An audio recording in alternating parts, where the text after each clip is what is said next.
오늘 주신 하나님의 말씀은 누가복음 2장 41절부터 52절까지 말씀입니다. 누가복음 2장 41절부터 52절까지 함께 읽겠습니다. 그 부모가 해마다 유월절을 당하면 예루살렘으로 가더니 예수께서 12살 될 때 저희가 이 절기의 전례를 쫓아 올라갔다가 그 날들을 마치고 돌아갈 때 아이 예수는 예루살렘에 머무셨더라. 그 부모는 이를 알지 못하고 동행 중에 있는 줄로 생각하고 하룻길을 간 후 친족과 아는 자 중에서 찾되 만나지 못하매 찾으면서 예루살렘에 돌아갔더니 사흘 후에 성전에서 만난즉 그가 선생들 중에 앉으사 저희에게 듣기도 하시며 묻기도 하시니 듣는 자가 다 그 지혜와 대답을 기이 여기더라. 그 부모가 보고 놀라며 그 모친은 가로되 아이야 어찌하여 우리에게 이렇게 하였느냐?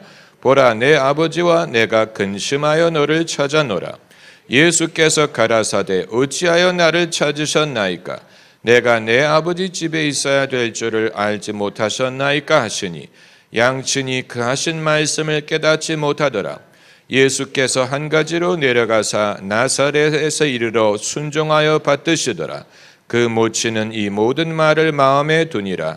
예수는 그 지혜와 그 키가 자라가며 하나님과 사람에게 더 사랑스러워 가시더라.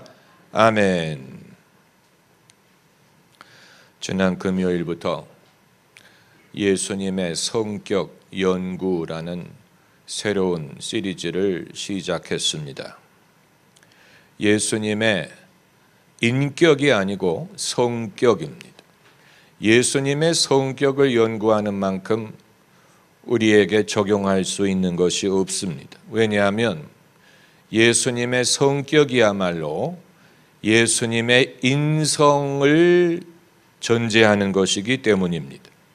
하나님의 아들이 사람으로 오셨기 때문에 사람에게는 성격이 있지요. 성격. 예수님의 성격이 어떠했느냐를 배우면서 우리가 그것을 우리에게 적용할 수 있습니다. 사람의 성격은 그냥 아무 때나 드러나는 게 아니고 어떤 상황을 만났을 때 그것이 드러납니다.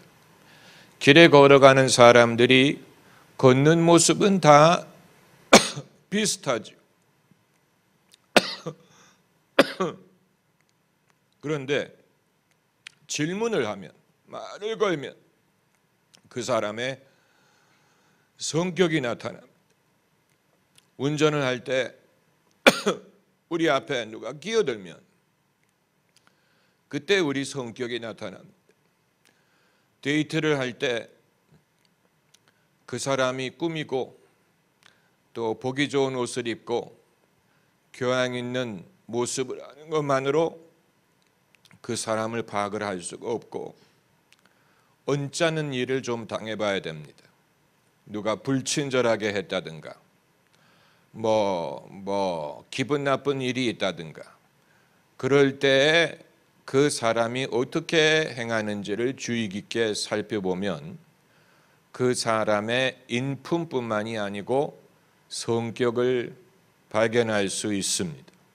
모든 사람이 기분 좋을 때는 다 성자와 같고 다 아름다워 보이고 착해 보이지만 그러나 그 사람의 됨됨이, 그 사람의 기질, 또 그 사람의 중심은 그것을 드러낼 만한 일이 있을 때에 나타나게 됩니다. 하나님께서 왜 당신의 백성들에게 시련을 허락하실까? 여러 가지 이유, 우리가 다 깨닫지 못하고 다 이해할 수 없고 아마 다 동의하기도 어려운 것이겠지만 그럼에도 불구하고 하나님께서는 우리의 속에 있는 것을 어떤 이 축복이라든가 성공이라든가 또 형통을 통해서 드러나기보다는 우리의 시련을 통해서 우리 속에 있는 것을 드러나게 하신다고 봅니다. 예수님이 정녕 당신을 비우시고 하나님에게 죽기까지 복종하셨다는 것을 우리가 어떤 사건을 통해서 발견하고 확인합니까? 예수님의 시련의 경험을 통해서 발견하는 것과 마찬가지입니다. 사도 바울이 예수 그리스도의 종으로 정말 헌신했다는 것을 무엇을 통해 발견할 수 있습니까? 사도 바울이 많은 고생을 하고 시련을 당하고 육체에 가시가 있었음에도 주님의 은혜가 족한 것을 믿고 순종하며 섬겼다는 사실에서 거기에서 사도 바울의 진정한 예수님 종됨을 발견할 수가 있는 것입니다. 그렇다면 하나님이 우리가 당신의 신실한 종인지 아닌지를 이미 당신은 아실 텐데 뭐를 또 따로 증명하기 위해서 시련을 통해서 그것을 보려고 하시느냐? 그것은 이제 당신이 보고자 하시는 면도 있겠지만 우리가 그 과정을 통해서 성숙하고 우리 자신의 이 가라지를 드러내서 그것을 태워버리고 그것을 제거하고 우리의 삶에 거짓된 것, 헛된 것, 허영심 이런 것이 웬만해서는 드러나지 않다 보니까 시련을 통해서 정금같이 우리를 단련하기 위해서는 그것이 드러날 수밖에 없는 것이라고 생각을 할 수 있는 것입니다. 그렇기 때문에 성격, 우리는 사람의 성격에 대해서 호기심이 많습니다. 적어도 젊었을 때는 그렇습니다. 성격, 서로 성격을 말하는 것처럼 흥미롭고 또 위험한 일이 없습니다. 왜냐하면 사람들은 자신의 성격이 운명적인 능력이 있다고 생각을 하는 듯합니다. 그래서 자신의 성격에서 팔자를 엿볼 수 있다고 생각하는 것 같습니다. 마치 혈액형을 아는 것과 비슷합니다. 제가 초등학생이었을 때 혈액 검사를 하면 혈액 검사를 도대체 왜 하는지 알 수 없어요. 혈액 검사를 해서 무슨 혜택을 받았다는 사람 본 적이 없습니다. 왜냐하면 어느 누구도 피를 많이 흘려가지고 수혈을 할 만한 일이 발생한 적이 없습니다. 수혈을 할 일이 없으면 혈액 검사를 왜 합니까? 그렇잖아요. 학교 양호실에 무슨 수혈할 혈액을 갖다 놓은 것도 아니고 우리가 혈액을 알면 그래서 어쨌다는 얘기예요. 그렇잖아요. 그런데 학생들이 혈액형 검사 결과가 나올 때 마치 학기말 고사 성적이 나오는 것처럼 희비가 엇갈려. 자기가 어떤 혈액형이냐에 따라서 좋아하는 애들도 있고 싫어하는 애들도 있고 그걸 마치 운명을 판가름하는 것처럼 생각하는 듯합니다. 왜냐하면 한국인들에게 혈액형은 그냥 혈액형이 아니에요. 그건 그 사람의 어떤 운명, 팔자를 나타내는 것으로 생각을 합니다. 그래서 A형은 어떻다느니 B형은 어떻다느니 AB형, O형, B형 남자는 어떻고 B형 여자는 어떻다느니 완전히 무슨 손금을 보는 것도 아니고 사주를 보는 것도 아니고 한국인들은 혈액형을 통해서 그 사람을 가늠하려고 하는데 여러분 혈액형은 그걸 발견하게 된 것은 19세기에 우연히 그걸 발견하게 된 것이고 수혈을 할 때를 위해서 혈액형의 차이를 알게 된 것이지. 그러나 우리는 그것을 통해서 사람이 자기 자신을 발견하려고 하는 것이고 그리고 남을 이해하려고 하는 것입니다. 성격에 대한 호기심이 거기서 비롯된다고 봅니다. 그 말은 사람이 자기 자신을 잘 모른다는 얘기.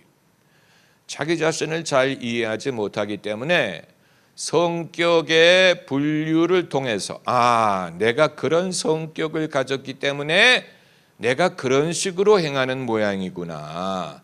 아무개는 어떤 성격을 가졌기 때문에 내가 그동안에 궁금하게 생각했던 면이 그런 이유였구나. 그래서 어떤 성격의 소유자는 어떤 사람과 맞는다느니 우리는 얼마나 과거부터 서로 안 맞았으면 서로 맞는다는 사람에 대해서 목을 맵니다. 심지어 남녀가 몇 살 차이면은 맞고 몇 살 차이면 안 맞고, 여러분 많이 들어보셨을 것입니다. 1살, 2살 차이가 어떻고 4살 차이가 어떻고, 아무렴 어떻습니까? 요즘에는 연상이 인기예요. 그러니까 얼마나 사람들끼리 서로 어울리기가 힘들었으면 그렇게 성격을 따지고 혈액형을 말하고, 그리고 누가 누구와 어울린다느니 이런, 외국에는 혈액형을 말하지는 않지만 별자리를 갖고 따집니다. 별자리, 도대체 사람이 태어날 때 별자리라는 게 도대체 어떻게 결정이 된다는 것인지 알 수가 없지만 별자리를 물어보고, 그래서 남녀가 서로 만날 때 서로 알려고 하는 게 아니고 별자리부터 물어봅니다. 그래서 마치 어느 별자리가 어느 별자리와 맞는다는, 얼마나 사람이 서로를 알기가 어려우면 그렇게까지 해서라도 저 사람이 나와 통하는 데가 있는 것 같다, 이런 거를 가늠하려고 하겠습니까? 그러니까 인간이 자기 스스로를 잘 이해하지 못한다는 얘기, 그리고 남을 잘 이해하지 못하고 이해를 돕기 위해서 서로의 성격을 말하는 것입니다. 그런데 이제 예수님의 성격, 우리가 예수님의 인격에 대해서는 많이 공부를 하지만 예수님의 성격처럼 우리에게 적용할 수 있는 것이 없습니다. 왜냐하면 그것은 인성에 의한 것이기 때문에. 오늘 본문이 예수님께서 12살 되었을 때의 일화를 담고 있습니다. 유일하게 예수님이 공생의 시작 이전에 평범한 인간의 입장으로 있었을 때의 사건. 왜냐하면 예수님이 아직 아이였었기 때문에 12살. 이 사건을 통해서 예수님이 어떤 성격을 소유하셨을까를 엿볼 수 있습니다. 오늘 본문을 곰곰이 읽어보면 예수님이 상당히 좋은 부모님 밑에서 좋은 가정 교육을 받으셨으리라고 짐작이 됩니다. 여기서 부모라 함은 요셉과 마리아를 말하는 것입니다. 예수님이 성령으로 잉태가 되셨지만 그러나 요셉이 자신의 아들로 키우고 아버지 역할을 했습니다. 그래서 마리아가 너희 부모가 염려하였느니라, 이렇게 이제 엄마 아빠라고 부르고 있는데, 예수님의 부모님이 부유했던 것 같지는 않지만 그럼에도 상당히 좋은 가정의 환경에서 예수님을 올바로 키우기 위해서 애를 썼던 것을 볼 수 있습니다.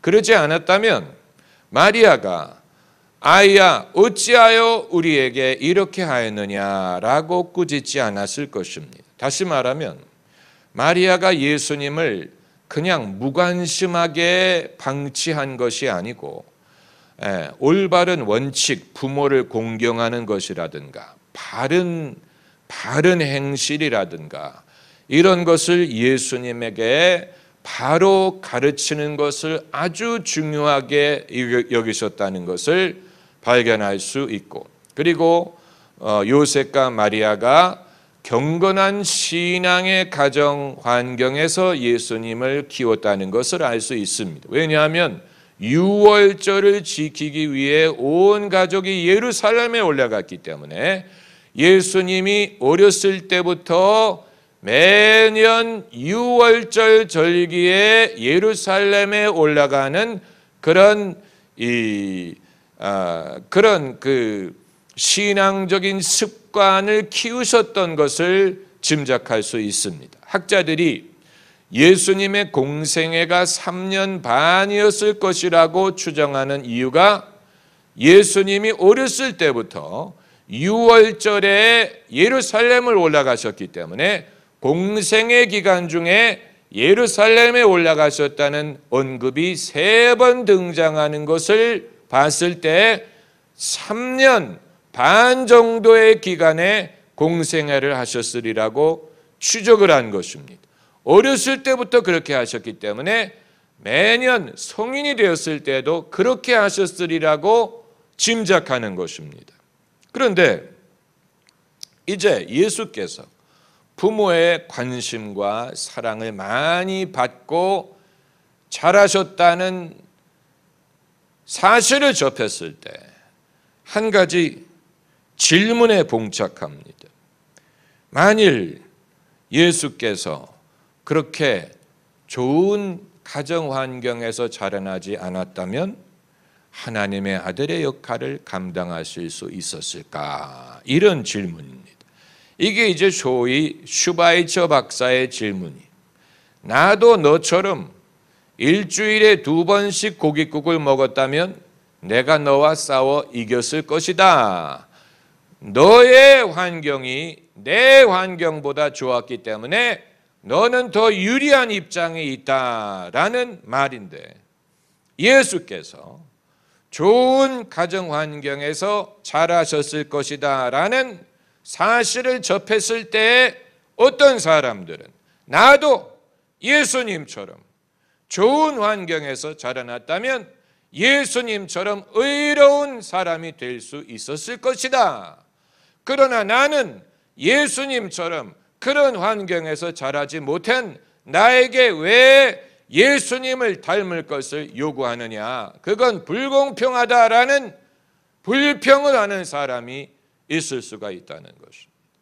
예수님은 그런 환경에서 사셨기 때문에 의롭고 경건할 수 있었지만 나에게는 요셉과 마리아 같은 부모가 없었고, 내가 어디 가서 무엇을 하든 우리 부모가 나를 찾지 않았고 나를 챙겨주지 않았고 간섭하지 않았고 관심을 갖지 않았기 때문에 예수님은 그렇게 살아서 의인이 될 수 있었지만 나는 그렇지 못했다. 그러므로 하나님도 나에게 경건함을 요구할 수 없다라는 주장을 하는 사람이 있을 수 있는 것입니다. 우리가 유념해야 될 것은 예수님이 부유한 환경에서 자라신 게 아니고 남들보다 더 어떤 특권을 누리신 것이 아닙니다. 다만 예수님의 부모님이 정성껏 믿음과 지혜와 사랑과 올바른 가치관을 가지고 예수님을 키우셨다 하는 것인데, 여러분 이 부분에 있어서는 여러분 그렇다면 예수님이 어떤 아주 열악한 환경에서 태어나서 아주 어려운 환경에서 사시고 어렸을 때부터 많은 어려움을 겪으시고 그리고 그것을 극복하고 그리고 하나님의 역사를 이루셔야 만인이 존경할 만한 그런 분이 되실 수 있다는 말을 하는 것입니까? 그건 아니지. 성경의 신앙의 인물치고 우리가 성경을 그 관점에서 읽어보면 성경의 신앙의 인물치고 자라날 때 환경이 특별히 열악하고 특별히 어떤 시련이 많았던 것으로 보이는 인물은 없어요. 모세도 그렇고 다윗도 그렇고 사무엘도 그렇고 그 이외의 선지자들에 대해서는 가정 환경을 엿볼 수가 없지만 선지자 중에도 제사장의 아들이라고 부르는 인물들이 여러 명 있었던 것을 보면 구약의 신앙의 인물들은 그들이 무슨 남들보다 특권을 누렸다든가 무슨 금수저로 태어났다든가 그런 것은 아니지만 한 가지 공통적인 것은 가정의 환경이 무난하고 그리고 이 화목하고 바른 가정에서 자라난 사람들이었다라는 사실입니다. 신약 성경의 인물들도 마찬가지. 왜 세례 요한이 태어나게 된 그 경위를 누가가 말하고 있느냐? 그냥 막 살다가 어떻게 은혜를 받아서 선지자가 된 게 아니라는 말입니다. 그렇게 되기까지는 그 아버지의 믿음, 어머니의 믿음, 부모의 정성과 믿음과 하나님의 약속과 은혜와 성령의 역사와 그리고 세례 요한 같은 선지자가 나타날 수 있었다는 말을 하는 것입니다. 우리가 하나님의 은혜를 당연히 믿고 의지하지만 그러나 적어도 성경이 우리에게 보여주는 사례를 가지고 볼 때는 하나님의 사람이 하나님의 사람으로 자라나기 위해서 필요한 가정의 조건들이 있었다는 것을 무시할 수 없습니다. 최소한의 조건이 있었어요. 그런 것을 무시하고 오로지 하나님의 은혜만으로 별의별 열악한 여건에서 그걸 다 극복하고 의인의 반열에 이르는 것이 얼마나 어려우면 예수님도 그 어머니, 그 아버지가 이 본문의 이 사건을 보면 예수님에 대해서 상당히 애정을 갖고 그리고 올바로 예수님을 키우려고 애를 쓰셨고 예수님이 그 부모의 가르침을 따르고 순종했고 그래서 하나님과 사람들에게 더 사랑스러워 가셨다. 그것이 예수님의 어린 시절을 묘사하는 것입니다. 예수님이 어린 시절이 그러했다는 것입니다. 키와 지혜가 자라났다는 말은 어린 시절을 말하는 것인데 키가 지혜가 자라나며 하나님과 사람들에게 더 사랑스러워 가셨다. 이것이 예수님의 어린 시절을 묘사하는 것입니다. 하나님의 아들도 그런 어린 시절을 보내시고 그리고 장성하여 공생애를 시작하신 것입니다.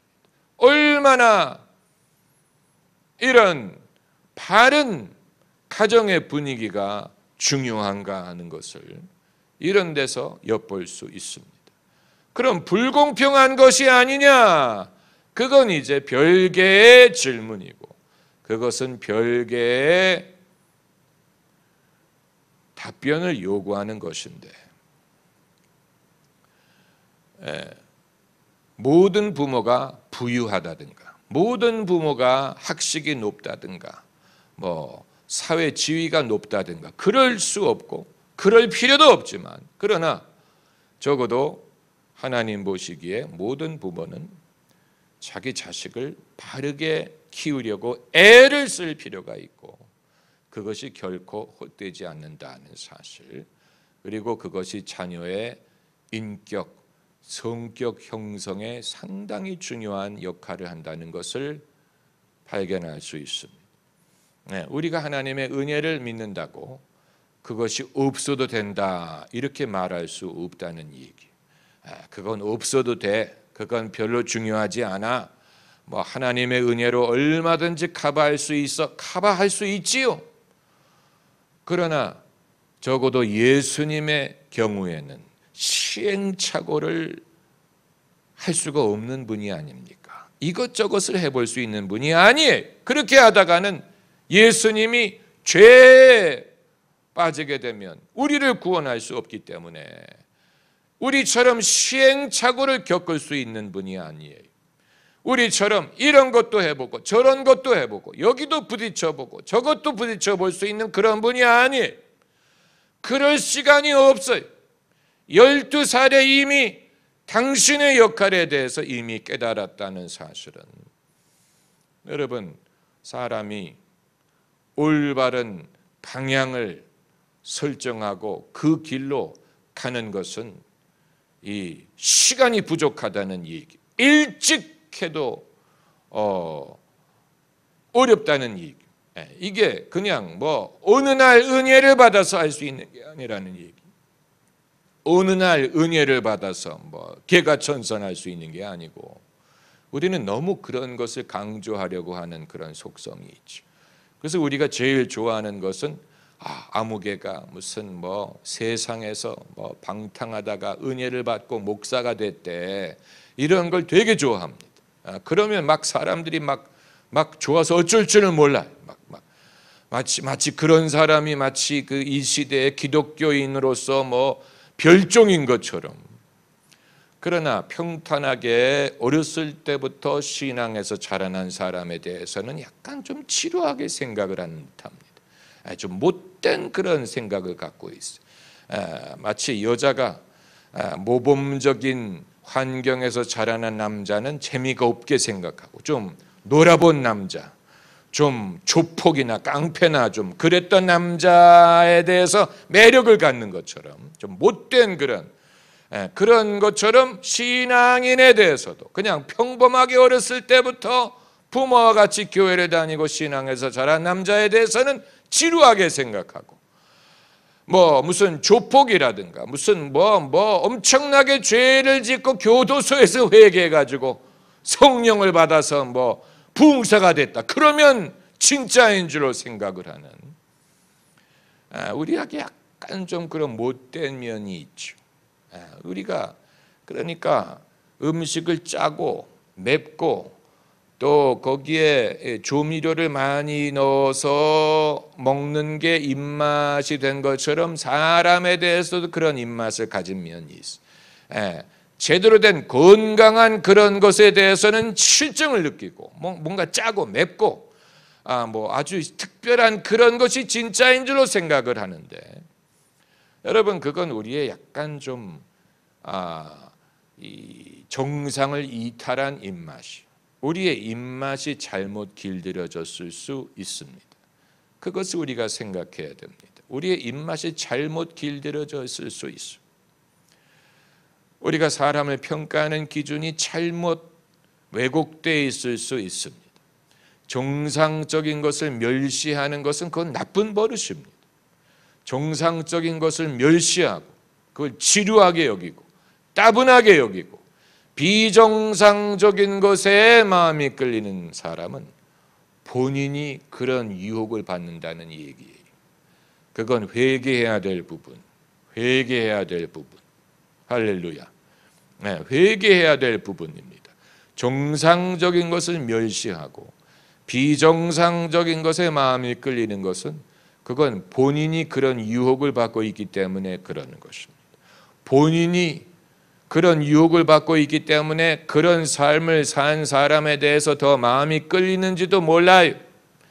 그건 우리 안에 성령과 하나님의 말씀이 역사한다면 결코 그런 마음을 가질 수가 없습니다. 이 범죄자에게 끌리는 마음. 그래서 FBI라든가 이 CIA 이런 데에 이제 취직을 하려고 하는 사람, 거기에 이제 취업하려고 할 때 면접하면서 묻는 질문 중에 하나가, 당신은 아무개가 범죄를 저질러서 성공적으로 도망갔다라는 이야기를 들을 때 만족감을 느끼느냐, 이런 질문을 합니다. 그건 만약에 그런 상황에서 아무개가 은행을 털고 강도짓을 하고 성공적으로 도망갔대더라, 멋있어, 재밌어, 이렇게 느끼는 사람은 본인도 그런 성향이 있다는 것을 보여주는, 본인도 그런 마음이 있기 때문에 아무개가 법을 어기고 도망가는데 성공했다라는 말을 들을 때 만족감을 느낀다는, 그런 사람은 본인도 언제 그런 유혹에 취약하게 될지 모른다는 얘기입니다. 그러니까 여러분 아마 나와 상관이 없는 얘기예요 이렇게 말씀하실지 모르지만, 그러나 사람은 이 자신의 인생의 취향, 또 자기가 선호하는 것, 인생의 입맛, 이런 것이 그 유혹이 얼마나 가깝고 멀고 하는 것은 그 사람의 입맛을 보면 알 수 있습니다. 어떤 것을 좋아하느냐, 어떤 것에 끌리느냐, 어떤 것을 재미있어 하느냐. 우리가 너무 평범하고 모범적이고 바른 것에 대해서 이상하게 없인 여기는 그런 이상하게 그런 것은 당연히 기본이고 거기에 뭔가를 추가해야 매력적인 인간이 되는 것 같은 그런 이상한 생각들을 하기 시작했지요. 그런 게 있습니다. 이제 소위 미국의 명문 대학들이 공부를 잘하는 학생만으로는 불충분하기 때문에 뭔가 남들이 안 하는 것을 해본 학생들을 선호한다더라, 이런 이제 아이디어가 퍼지기 시작하면서, 그래서 그런 학교에 성공적으로 합격하기 위해서 별의별 짓을 합니다.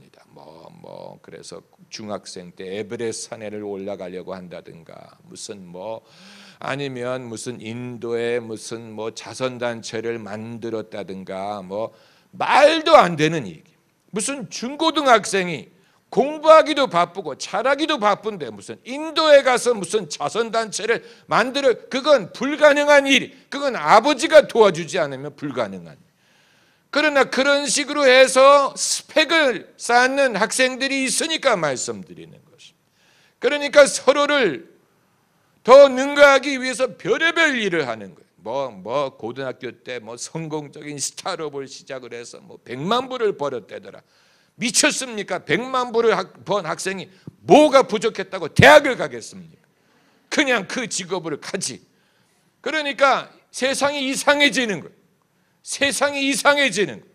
평범한 것으로는 부족한 세상이 됐어요. 거기에다가 뭔가를 추가해야 돼.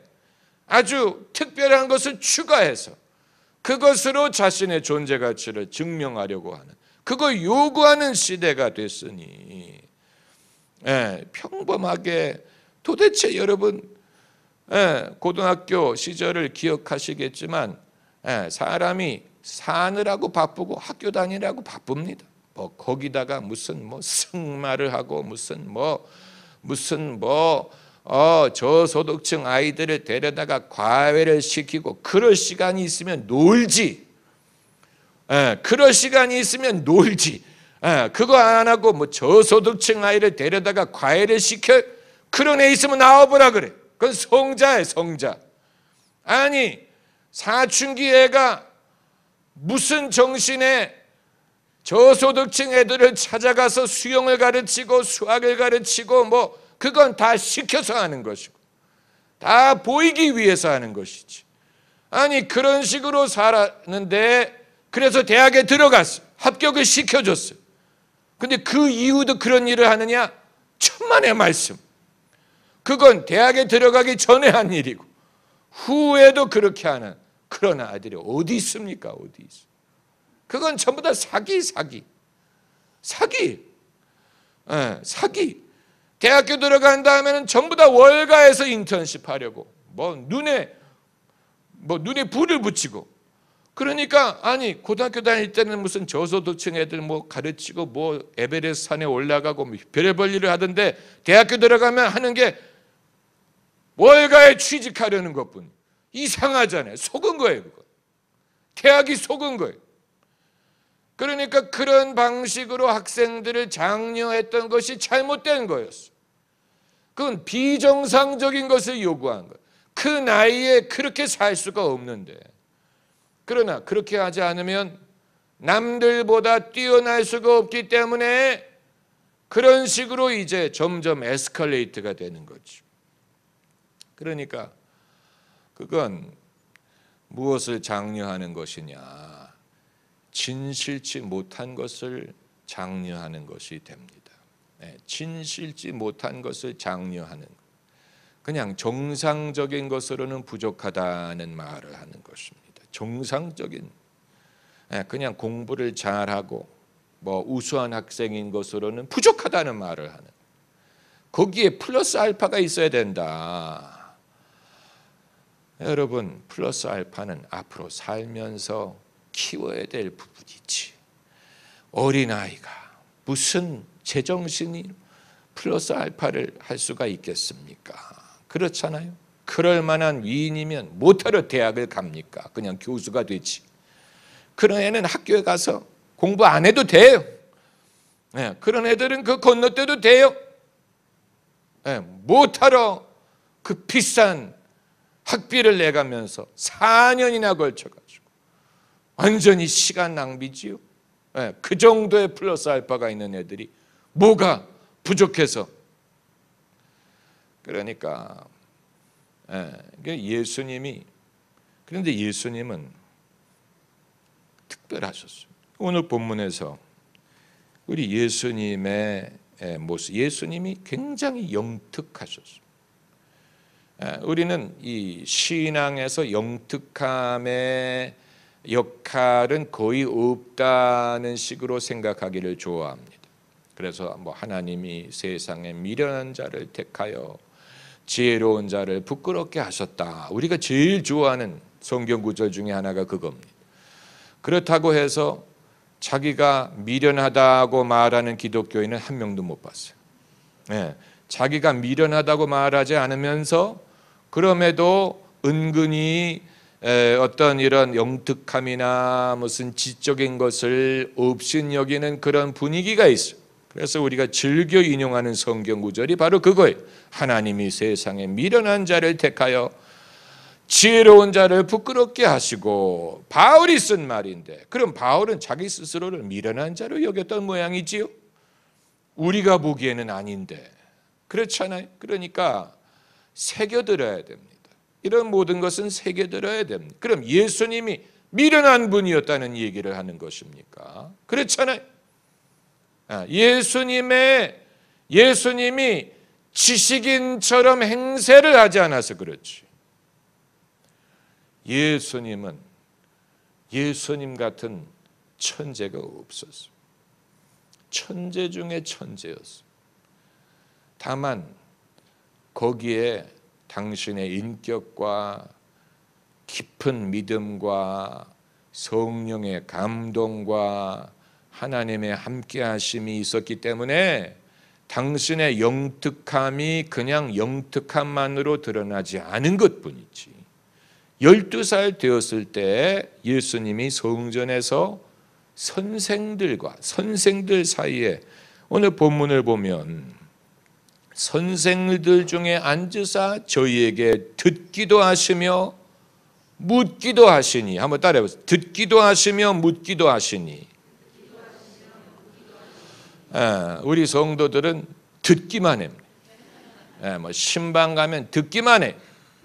묻는 성도를 찾아볼 수가 없어. 그러나 예수님은 12살 되었을 때 듣기만 하신 게 아니고 듣기도 하시며 묻기도 하시니 듣는 자가 다 그 지혜와 대답을 귀히 여기더라. 예수님이 12살 되었을 때의 일입니다. 듣기도 하시고 묻기도 하시니.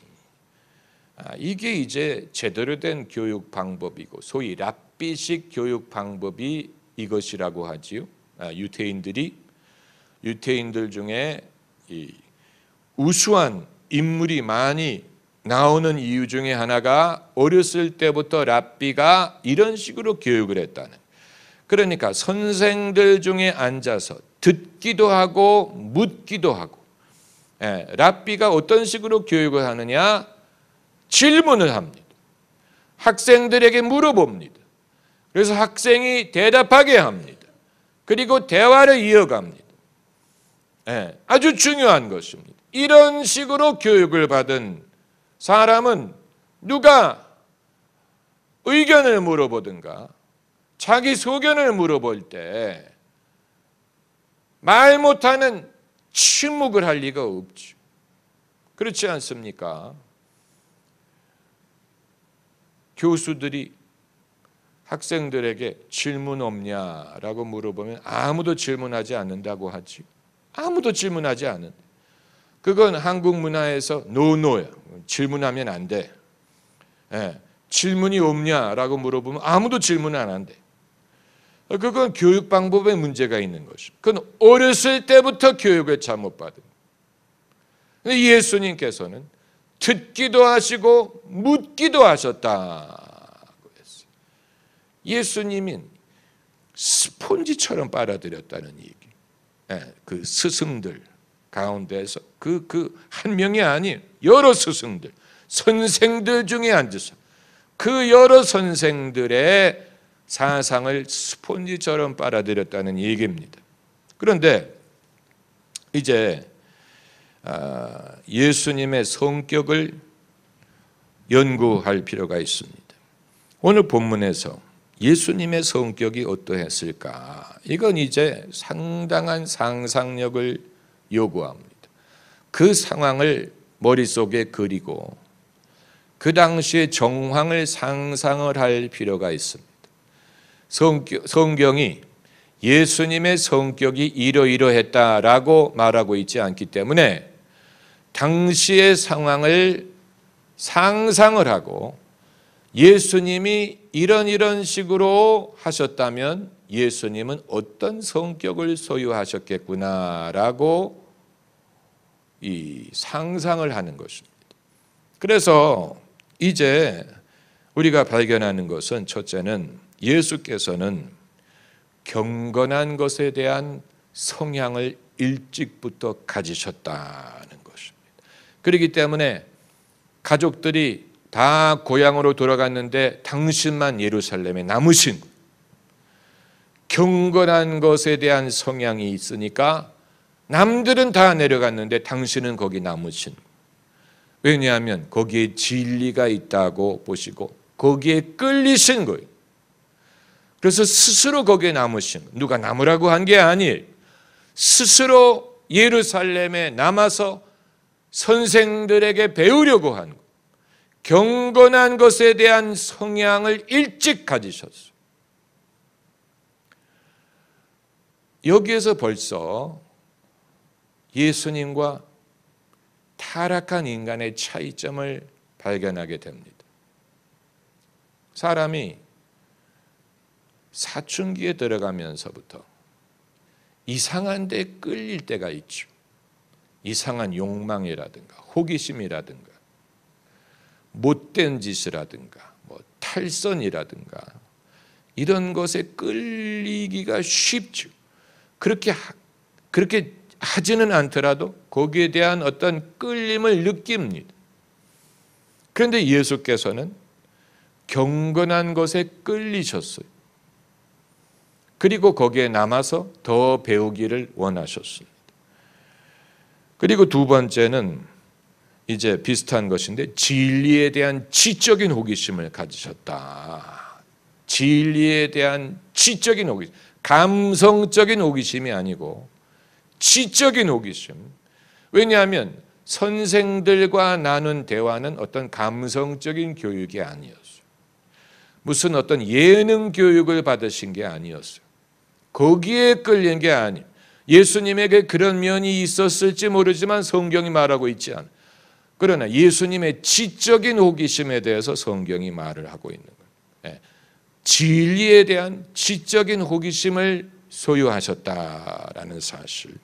그리고 이제 세 번째가 합리적이고 올바른 사고를 하셨다는 것입니다. 그래서 어머니가 질문했을 때 48절에 아이야 어찌하여 우리에게 이렇게 하였느냐 보라 내 아버지가 내가 근심하여 너를 찾아노라 라고 나무랬을 때 예수께서 뭐라고 대답하셨냐면 어찌하여 나를 찾으셨나이까. 이게 예수님의 대답이에요. 합리적이고 바른 사고를 하셨기 때문에 이런 대답을 합니다. 왜 염려했었느냐라는 질문. 내가 어디 잘못된 것 잘못된 데 갈 줄로 염려하셨느냐? 왜 염려하셨느냐? 그게 바로 어찌하여 나를 찾으셨나이까? 이건 당돌한 질문이 아니고 합리적인 질문. 그럴 필요가 없었는데 그렇게 하셨다. 불필요하게 염려하셨다. 이런 말씀을 하는 거죠. 예수께서. 당돌한 게 아니에요. 당돌하게 아니지만 바른 말씀, 바른 사고를 하셨기 때문에 바른 말. 만약에 다른 아이 같았으면 뭐라고 대답을 했을지. 집에 가봤자 따분하잖아요. 그럼 내가 뭘 했으면 좋겠는데요. 이렇게 말 대답한 게 아니. 말 대답한 게 아니. 여기가 더 재미있어요. 이렇게 대답한 게 아니. 무책임한 대답을 하신 게 아니고 아주 합리적인. 여러분, 신앙이 비합리적인 사고를 요구한다고 생각하면 안 됩니다. 그건 수학의 기본을 배우지 않아 놓고서 고등수학을 공부하려는 것과 비슷합니다. 신앙의 기본은 상당히 상식적이고 합리적인 것을 전제합니다. 그리고 신앙이 깊어지면서 무슨 기적이라든가 하나님의 어떤 그 초자연적인 역사를 말할 수 있지만 이 기본이 없이 초자연적인 것에서부터 말을 하기 시작하면 사람의 생각이 완전히 비합리적이 돼가지고 그런 경우를 여러분 보셨을 것입니다. 그 예를 들어봤자 덕이 되지 않기 때문에 여러분이 저 사람은 신앙이 좋은 것 같은데 뭔지 모르게 나에게는 와닿지 않고 이상하다라고 느끼시는 경우는 대부분은 합리적인 사고를 결여하고 신앙의 이름으로 무리한 것을 요구할 때 그렇습니다. 신앙의 이름으로 무리한 것을 요구하는. 그런데 예수께서는 어렸을 때부터 그래서 이제 네 번째 예수님의 특징은 꾸밈이 없는 언어. 꾸밈이 없는 언어. 언어를 통해서 마음가짐을 엿볼 수 있습니다. 예수님의 언어는 꾸밈이 없어요. 그래서 뭐라고 말씀하셨냐면 내가 내 아버지 집에 있어야 할 줄을 알지 못하셨나이까. 아주 정확하게 말씀하셨어요. 꾸밈이 없는 언어. 이 질문에 마리아가 뭐라고 대답을 해야 될지 몰랐어요. 그래서 마리아가 어떻게 했습니까? 그 하신 말씀을 깨닫지 못했다라고 그랬어요. 뭐라고 대답해야 될지 몰랐어요. 예수님이 핵심을 간파한. 내가 내 아버지 집에 있어야 할 줄 알지 못하셨나이까. 여러분, 이런 자식을 두면 얼마나 좋겠습니까? 이런 자식을 두지 못하는 게 문제지. 그러니까 부모가 자식에게 배울 수 있다는 얘기. 예수님의 부모가 놀랐어요. 예수님이 이 말씀을 하시는 것을 보고. 그러나 이제 다섯 번째로, 그럼에도 예수님은 도를 벗어나지 않으시고 아직은 아이고 부모님 밑에 있어야 된다는 것을 아셨기 때문에 어떻게 하셨습니까? 한 가지로 내려가사 나사렛에 이르러 순종하여 받드시더라. 그러니까 당신의 뜻을 고집하지 않으셨고 그렇다고 당신의 소신을 버린 것도 아니에요. 아이이기 때문에 부모님의 말씀을 순종해야 된다는 것을 알고 계셨어요. 당신의 뜻을 추구하기 위해서 부모님과 갈등을 빚지 않으셨어요. 갈등을 빚지 않고 그 대신 놀람을 낳았어요. 아주 예수님은 특별한 아동이었어요. 예수님이 사람과 하나님에게 사랑스러워 가셨더라라고 말한 것을 우리가 충분히 이해할 수 있어요. 이런 어린이라면 당연히 하나님이 얼마나 사랑하셨을지는 우리가 잘 모르지만 사람들이 사랑했을 것입니다. 이런 어린이라면 사람들이 안 사랑할 리가 없어요. 놀라운 면이죠. 놀라운 면. 아마 여러분께서는 이거 예수님이니까 그렇고 우리에게 그런 것을 요구하는 것은 무리가 아닐까요? 그러나 제가 말씀드리고자 하는 것은 예수님이 12살 때 일어난 일이에요. 예수님이 12살 때부터 이런 방향으로 사셨다고 했을 때 내가 12살 때에는 어떤 일이 있었고 내가 12살 이후에 어떤 식으로 살았느냐를 생각해서 비교를 해보면 내가 어디에서 뭐가 잘못됐고 그것이 내 성격에 어떤 부정적인 영향을 끼쳤는지를 어느 정도는 파악할 수 있을 것입니다.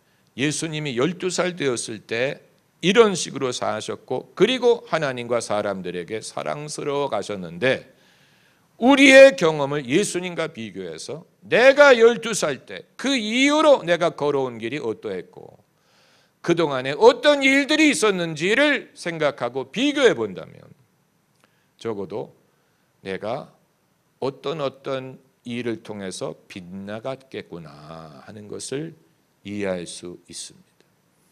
그리고 그것이 우리에게 그러므로 내가 빗나간 것이 무엇이고 그것이 나에게 어떤 영향을 끼쳤고 그러므로 내가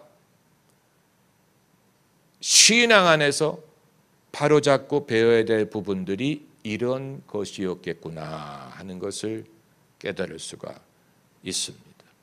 여러분이 우리 각자가 그림을 그려가면서 좀 생각을 해보면 도움이 될 것 같아요.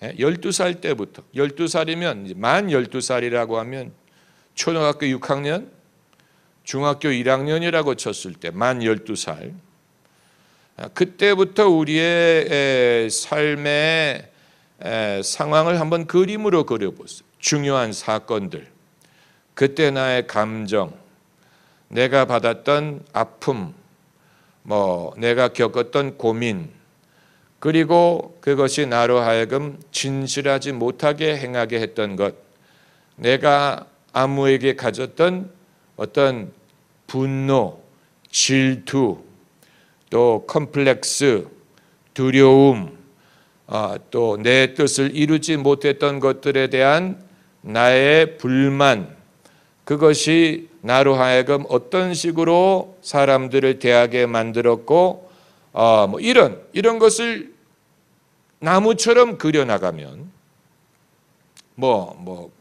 회개라든가 이런 것을 말하기 이전에 내가 바른 길로부터 점점 이런 식으로 벗어났었던 것 같다. 그것이 내 성격에 어떤 영향을 주었겠구나 하는 것을 발견할 수가 있고 이것은 사람의 성격의 유형이 무엇이냐 이걸 말하고자 하는 게 아니고 무슨 성격의 유형 이런 것을 말하고자 하는 게 아니고 왜 나는 바르고 합당하고 옳은 길을 가지 않고 나의 삶에 뭔가 왜곡되고 내가 원치 않았지만 내가 바랬던 그런 길로부터 이탈했는가. 그리고 이제 와서 내가 예수 그리스도를 닮으려고 한다면 내가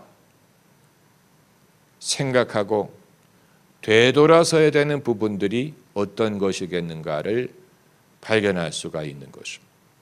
아마 예수님이 너희가 돌이켜 어린아이와 같이 되지 아니하면 천국에 들어갈 수 없다고 말씀하신 것이 그런 의미였는지 몰라요. 우리가 그동안에 어린아이 시절 이후에 잃어버렸던 순전함을 되찾지 않으면 이 천국의 백성다운 바른 길로 되돌아갈 수 없을 것이다 라는 말씀을 하신 것이라고 보는 것입니다. 여러분, 오늘 말씀드린 것은 흔히 들을 수 없는 내용입니다. 아무도 예수님의 성격을 가르치는 사람 저 본 적이 없어요. 예수님의 성격을 말하는 사람은 당연한 것 얘기합니다. 예수님이 필요하셨다, 예수님이 진노하신 적이 있었다라든가, 인간의 죄로 인해서 예수님이 슬퍼하셨다라든가, 무슨 인간의 연약함을 보고 민망해하셨다, 이런 아주 당연한 거를 말하지, 예수님이 인간의 입장으로서 사람과 당신의 처한 상황에 어떤 식으로 반응하셨는가를 보고 거기에서 예수님이 어떤 분이었는가를 보려고 하는 그런 노력은 별로 들어본 적이 없어요. 그러나 그건 아주 귀중한, 우리에게 상당한 부분을 깨우칠 수 있는 부분입니다.